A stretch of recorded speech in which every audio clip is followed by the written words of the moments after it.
नमस्कार, एबीपी गंगा आप देख रहे हैं। मैं हूं आपके साथ गुंजन। बुलेटिन की शुरुआत बड़ी खबर के साथ करेंगे। सूत्रों के हवाले से बड़ी जानकारी सामने आ रही है। पहली कैबिनेट बैठक में कई फैसलों पर मोहर संभव है। सरकार ने तुरंत अमल करने वाले कामों की एक लिस्ट तैयार कर ली है। नए गौ संरक्षक केंद्र खोलने पर भी विचार हो रहा है। गन्ना किसानों के जल्दी भुगतान करने पर भी फैसला संभव है। इसके अलावा खाली पदों पर भर्तियों पर भी फैसला हो सकता है। मुफ्त सिलेंडर देने के वादे को भी पूरा करने की कवायद है। ये तमाम वो वादे हैं जो भारतीय जनता पार्टी ने अपने मैनिफेस्टो में रखे थे और उन पर काम करने की भी शुरुआत अब भारतीय जनता पार्टी करने की कोशिश में है। तुरंत अमल करने वाले कामों की लिस्ट एक तैयार कर ली गई है, जिसमें नए गौ संरक्षक केंद्र खोलने पर विचार किया जा रहा है। गन्ना किसानों का मुद्दा बार बार चुनावों के दौरान उठा। उनके भुगतान को लेकर कई बार विपक्ष ने सवाल भी किया। अब गन्ना किसानों के जल्दी भुगतान करने पर भी फैसला सरकार की ओर से लिया जा सकता है। ये एक बड़ा फैसला होगा। दूसरी तरफ खाली पदों पर भर्तियों पर भी फैसला लिया जा सकता है। मुफ्त सिलेंडर देने के वादे को भी पूरा करने की कवायद अब तेज हो गई है। तो सूत्रों के हवाले से बड़ी जानकारी मिल रही है। पहली कैबिनेट बैठक में कई फैसलों पर मोहर संभव है, जिसमें कि गौ संरक्षक केंद्र बनाना, गन्ना किसानों का भुगतान करना, खाली पदों पर भर्ती करना समेत तमाम ये फैसले लिए जा सकते हैं। शैलेश अरोड़ा हमारे सहयोगी ज्यादा जानकारी के साथ हमारे साथ लाइव जुड़ गए हैं। शैलेश, कई सारे वादे किए गए थे भारतीय जनता पार्टी की ओर से और जानकारी जो सूत्रों के हवाले से मिल रही है कि एक लिस्ट तैयार कर ली गई है और कैबिनेट की बैठक में कई जो अहम फैसले हैं, कई जो अहम वादे हैं, उन पर मोहर लग सकती है। क्या आपके पास जानकारी है?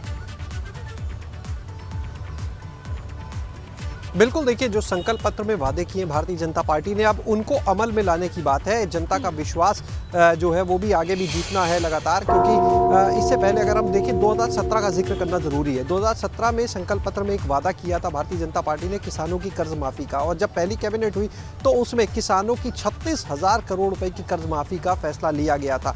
इसी तरह से अगर बात करें इस बार की 2022 की, तो जो प्रमुख उसमें मुद्दे हैं उनमें से एक है पशुओं की समस्या। खुद प्रधानमंत्री ने भी जिक्र किया था इस चीज़ को लेकर, जब उनसे बताया गया कि ये चीज़ें आ रही हैं सामने, तो इसको लेकर चर्चा तब भी हुई थी। तो इस बार जो पशुओं की वजह से समस्या है, बेसहारा पशुओं की वजह से, उसके समाधान को लेकर गो आश्रय स्थल बनाना, काऊ सफारी, इस तरह की योजनाओं पर विचार हो रहा है। दूसरी चीज़ अगर हम बात करते हैं तो वो एक बड़ी योजना जो है, जो मुफ्त सिलेंडर देने की बात कही है भारतीय जनता पार्टी ने, वो होली पर पहला सिलेंडर कैसे मिल सके इसको लेकर। लेकिन क्योंकि देखिए ये डिपेंड करेगा कि शपथ ग्रहण कब है, क्योंकि शपथ ग्रहण होगा फिर कैबिनेट की बैठक होगी, उसी में फैसला होगा। होली के पहले ये किस तरह से इसको अमल में लाएंगे या होली के तत्काल बाद देंगे, इन चीज़ों को भी देखा जा रहा है, क्योंकि उज्ज्वला कनेक्शन के तहत ये मुफ्त सिलेंडर जो है वो दिया जाएगा, रिफिल यानी। इसके बाद अगर बात करते हैं तो देखिए जो गन्ना किसान है उनका मुद्दा इस पूरे चुनाव में उठता रहा है, और विपक्ष जो है गन्ना किसानों के मुद्दे पर, गन्ना भुगतान के मुद्दे पर सरकार को घेरता रहा है। हालांकि सरकार ने लगातार ये तर्क दिया कि 1.5 लाख करोड़ से ज्यादा का भुगतान सरकार ने अपने कार्यकाल में किया है, और उसमें यह भी बताया कि जो पिछली सरकारों का बकाया था वो भी सरकार ने किया। लेकिन इस बार उसको और ज़्यादा कैसे आगे तेज़ी से बढ़ा सकते हैं, इस पर बात होगी। जैसे अगर बात करते हैं 14 दिन में अगर भुगतान नहीं होता है तो ब्याज सहित उसकी धनराशि देने का एक वादा किया गया है, तो इसको अमली जामा किस तरह से पहनाया जाए। यानी जिस तरह से 2017 के संकल्प पत्र में किसानों के इर्द गिर्द चीज़ें थी, इस बार 2022 में भी कहीं ना कहीं किसानों के इर्द गिर्द चीज़ें घूमती दिख रही हैं। क्योंकि जब बात आती है बेसहारा पशुओं की, तो उसकी वजह से विपक्ष लगातार यही बात उठाता रहा है कि इन बेसहारा पशुओं की वजह से, छुट्टा पशुओं की वजह से किसानों की फसल का नुकसान हुआ है। तो यानी अगर उसको लेकर फैसला होता है तो किसानों से हित से जुड़ा फैसला होगा। गन्ना किसानों को लेकर अगर फैसला होता है उनके भुगतान को लेकर, तो किसानों के हित से जुड़ा फैसला होगा। अगर सिलेंडर देने को लेकर बात पूरी की जाती है तो निश्चित रूप से आम हर आदमी जो उस कैटेगरी में आता है उसको लेकर, यानी पहली कैबिनेट में भी जो बड़ी संख्या में वोटर हैं, जो प्रदेश की जनता है, उसको कैसे लाभान्वित किया जा सके और ये बताया जा सके, मैसेज दिया जा सके कि जो वादे किए संकल्प पत्र में भारतीय जनता पार्टी ने, उस पर वो सिर्फ वादे नहीं थे, वो संकल्प थे, और उन संकल्पों को पूरा करने के लिए अब सरकार ने काम शुरू कर दिया है। बिल्कुल शैलेश, भारतीय जनता पार्टी ये बताने की भी कोशिश कर रही है कि जो हमने वादे किए चुनावों से पहले, वो वादे अब हम पूरे करने के लिए अभी से तैयार है। पहली कैबिनेट की जब बैठक होगी तो उसमें मोहर लग सकती है, जिसमें कि कई सारे मुद्दे हैं जो चुनाव के दौरान उठे हैं। शुक्रिया आपका जानकारी के लिए। चुनाव नतीजों के बाद भाजपा में मुलाकातों का दौर भी लगातार जारी है। योगी आदित्यनाथ आज संगठन के पदाधिकारियों से मुलाकात कर सकते हैं। सीएम आवास पर योगी आज कार्यकर्ताओं से भी मिल सकते हैं। पार्टी पदाधिकारियों और कार्यकर्ताओं के साथ लंच का भी एक कार्यक्रम है। चुनाव प्रबंधन टीम के साथ भी सीएम मुलाकात करेंगे। प्रदेश अध्यक्ष स्वतंत्र देव सिंह, संगठन मंत्री सुनील बंसल भी साथ रहेंगे और दोपहर 12 बजे सीएम का मुलाकात का ये पूरा कार्यक्रम रहने वाला है। कार्यकर्ताओं से भी मुलाकात होगी। ये मुलाकात सीएम आवास पर ही होनी है। पार्टी पदाधिकारी और कार्यकर्ताओं के साथ लंच भी करेंगे योगी आदित्यनाथ। इसके अलावा चुनाव प्रबंधन टीम के साथ भी मुलाकात होगी। प्रदेश अध्यक्ष स्वतंत्र देव सिंह और संगठन मंत्री सुनील बंसल भी इस दौरान मौजूद रहेंगे और दोपहर 12 बजे सीएम का ये पूरा मुलाकात कार्यक्रम रहने वाला है।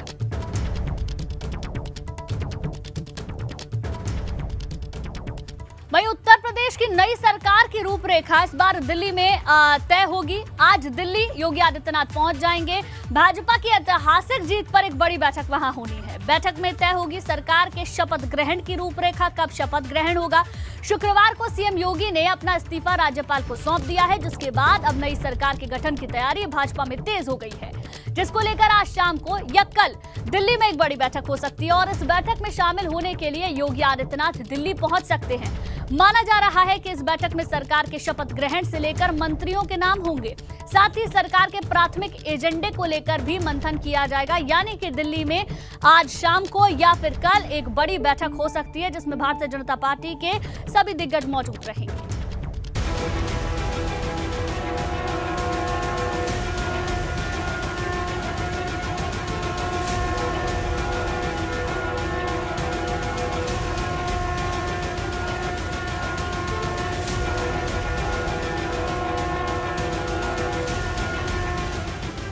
भगवा विजय के ध्वजवाहक योगी बने जीत के नायक। सत्ता के संग्राम में योगी फिर मैदान में।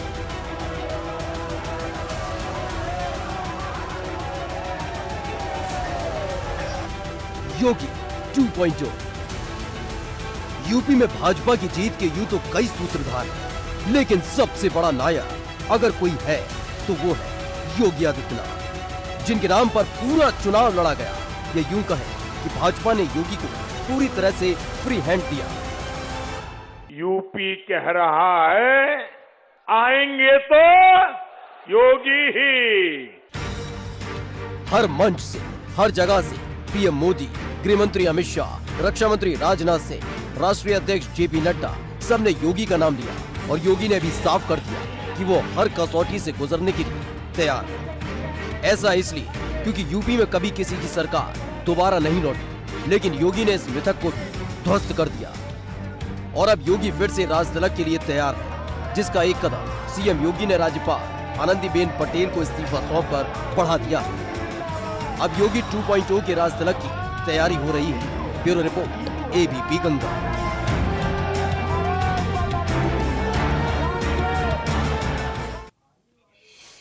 वही बाबा के बुलडोजर ने चुनाव नतीजों में विरोधियों को रौंद कर रख दिया है, लेकिन भाजपा की ऐतिहासिक जीत में बुलडोजर ही आखिरी हथियार नहीं था, बल्कि भाजपा की जीत के और भी नायक हैं।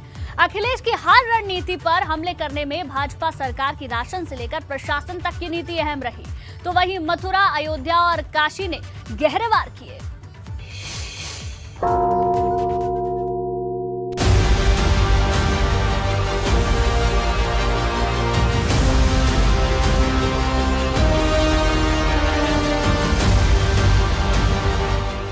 यूपी की चुनावी जंग भाजपा ने फतेह कर एक बार फिर से यूपी की फिजाओं में भगवा फहरा दिया, लेकिन भाजपा की इस जीत में अयोध्या, मथुरा और काशी का फैक्टर खोलकर सामने आया, क्योंकि पश्चिम में जब चुनाव हुआ तो भाजपा ने मथुरा का जिक्र जमकर किया। या यूं कहें कि चुनाव प्रचार की शुरुआत योगी आदित्यनाथ ने मथुरा से ही की। जब तक पश्चिम में चुनाव हुआ, मथुरा का जिक्र जमकर हुआ। इसका नतीजा ये हुआ कि भाजपा ने न सिर्फ मथुरा की सभी 5 सीटें जीत ली, बल्कि जिस पश्चिम के लिए कहा जा रहा था कि जाट नाराज है, वहां 136 में से 93 सीटें अपने खाते में डालकर विपक्ष के खिलाफ बड़ी बढ़त ली।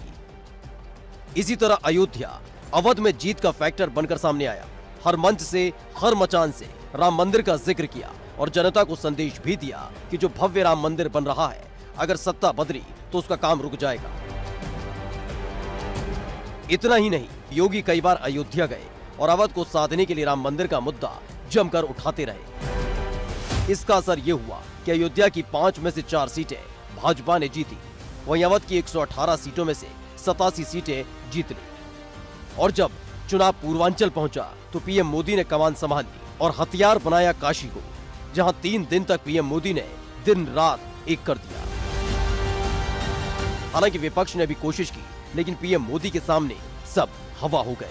काशी की सभी 8 सीटें भाजपा ने जीत ली और जिस पूर्वांचल को सबसे टफ माना जा रहा था, वहां 130 सीटों में 77 पर कमल खिलाकर यूपी में जीत की पटकथा लिख दी। सिर्फ इतना ही नहीं, भाजपा ने पहले चरण से चुनाव पर अपनी पकड़ बनाए रखी, जो आखिर तक कमजोर नहीं हुई। पहले चरण में 58 सीटों पर चुनाव हुआ, जिसमें से 46 सीटें भाजपा ने जीती, जबकि रालोद सपा का गठबंधन होने के बाद भी सपा के खाते में 12 सीट गईं। दूसरे चरण में मुस्लिम बाहुल्य जिले थे, लेकिन यहां भी भाजपा ने सेंध लगा दी और 55 सीटों में से 31 सीटें जीत ली। सपा को 24 सीटें ही मिली। तीसरा चरण यादव लैंड था, जहां 59 सीटों में से भाजपा ने 44 सीटें जीती और सपा के खाते में सिर्फ 15 सीट आई। चौथे चरण में भाजपा और ज्यादा मजबूत दिखी। 59 में से 49 सीट भाजपा ने और 10 सीट सपा ने जीती। पांचवें चरण में भी 61 सीट का दंगल था, जिसमें भाजपा ने 37 और सपा ने 21 सीट जीती। छठे चरण में 39 सीट भाजपा और 16 सीट समाजवादी पार्टी ने जीती। लेकिन 7वें राउंड में ये लड़ाई बराबर पर छूटी। 54 में से 27 सीट भाजपा गठबंधन और 27 सीट सपा गठबंधन ने जीती। मतलब सभी राउंड में भाजपा अजयी रही और 7-0 से जीतकर विपक्ष के खाते में करारी शिकस्त लिख दी। Bureau report, ABP Ganga.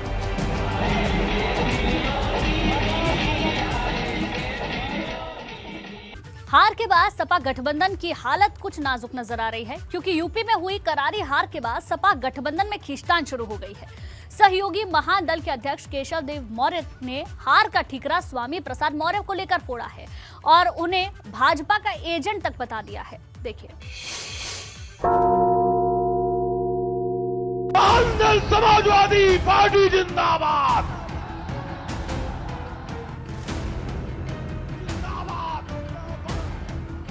हार की हताशा कहें या जिम्मेदारी का ठीकरा दूसरे के सिर फोड़ने की कोशिश। सपा के सहयोगी महान दल के अध्यक्ष केशव देव मौर्य ने जिस वजह से स्वामी प्रसाद मौर्य का नाम लिया, वो बहुत कुछ इशारा करने वाला है। ये कि कहाँ गलतियाँ हुई, उन सब चीज़ों पे विचार हुआ और गलतियों पे ज़्यादा विचार न करके, चूँकि अब तो जो रिजल्ट आया, जनता ने जो मैंडेट दिया, जो वोट दिया, वो तो स्वीकार करना ही पड़ेगा। लेकिन अब उन पे विचार ज़्यादा करने की आवश्यकता नहीं है, लेकिन थोड़ी बहुत उस पर बात हुई। लेकिन लोकसभा चुनाव तैयारी करने के लिए मेन फोकस है कि अब लोकसभा चुनाव की तैयारी शुरू कर दी जाए। केशव देव मौर्य की हर बात एक नया संकेत देने वाली है। अभी नतीजे आए 24 घंटे भी नहीं हुए कि महान दल के अध्यक्ष अपने मन की बात कहे बिना नहीं रह सके। खुलकर कैमरे पर दिल का हाल बयां कर दिया कि वोट पार्टियों के पास होता है, जो पॉलिटिकल पार्टी है उसके पास अपना वोट होता है। ये लीडर नहीं होते हैं। ये तो किसी पार्टी में, जहाँ कभी भाजपा में कभी इसमें, अगर वो हो सकता है भारतीय जनता पार्टी की स्ट्रेटजी रही हो इनको भेजने का, जिनकी बेटी भाजपा में हो, पिता सपा में हो, तो हो सकता है। और रणनीति तो महान दल जो एक बड़ा वोट बैंक है उसके पास, उस वोट बैंक को रोका जाए। बात यहीं तक रहती तो गनीमत थी। केशव देव मौर्य ने सपा नेता स्वामी प्रसाद मौर्य पर सवाल उठाते हुए कहा कि परिवार का एक सदस्य भाजपा में हो और दूसरा सपा में, तो संदेह तो होगा ही। स्वामी प्रसाद मौर्य जी के आने से ओवर कॉन्फिडेंस और बढ़ा। महान दल का जो कैडर था उसका इस्तेमाल इसीलिए नहीं हुआ, कम हुआ कि स्वामी प्रसाद मौर्य आ गए हैं तो अब वोट मिल जाएगा। समाजवादी पार्टी के प्रत्याशियों ने ये समझा कि स्वामी प्रसाद मौर्य एक बड़ा चेहरा, उनके आने से वोट मिल जाएगा। केशव देव मौर्य ने यहां तक कह दिया कि चुनाव के दौरान सपा संगठन की तरफ से महान दल का ज्यादा इस्तेमाल नहीं हुआ। दावा ये भी कि अखिलेश के भरोसे के बावजूद ऐसा हुआ। अगर वो स्वामी प्रसाद मौर्य ना आए होते तो मेरा इस्तेमाल, महान दल का इस्तेमाल ज़्यादा होता, और महान दल का इस्तेमाल होता तो वोट ज़्यादा। सपा ने उतना इस्तेमाल नहीं किया, आप लोग कम इस्तेमाल हुआ। अब चूंकि चुनाव चल रहा था, आदरणीय अखिलेश यादव जिस मुलाकात में कर नहीं पाए, इस विषय में मैंने बात की तो उन्होंने कहा कि ये अपने ऑफिस में गलती ऑफिस की हुई, चलिए अब आगे चुनाव में इस्तेमाल होगा। केशव देव मौर्य ने चुनावी नतीजे के बाद अखिलेश यादव से मुलाकात की और उसके बाद ये बयान दिया। अब महान दल के अध्यक्ष की माने तो रणनीतिक चूक पर चर्चा हो गई और गठबंधन का पूरा फोकस अगले लोकसभा चुनाव की तैयारी पर होगा। एबीपी गंगा के लिए लखनऊ से शैलेश अरोड़ा की रिपोर्ट।